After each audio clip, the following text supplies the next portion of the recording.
Hi there! On my channel, you will find tips to help you progress in your target language.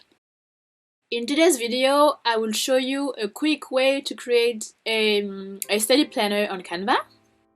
On the top left corner of your page, you will see the search bar. And in the middle, I will show you step by step how I create my study planner. In the background section, let's look for paper.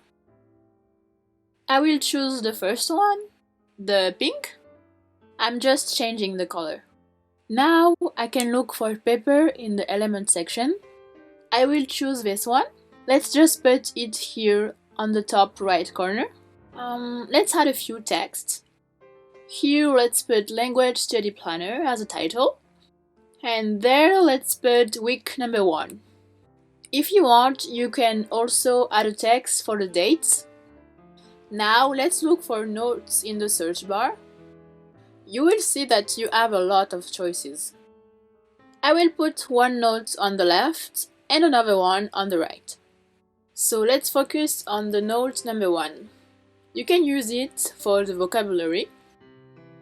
I will just add a tape on the top. I choose this one. And now you just need to add the text. Maybe you can add days on it, like Monday, Tuesday, Friday, Sunday. So now let's move to the second note. We can call it grammar. On this note, you can write the grammar rules you want to learn. Just below, I'm adding another tape to remind me to listen to the language every day.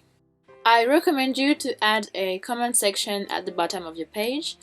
Here you can talk about your mood, your difficulties, and also your success.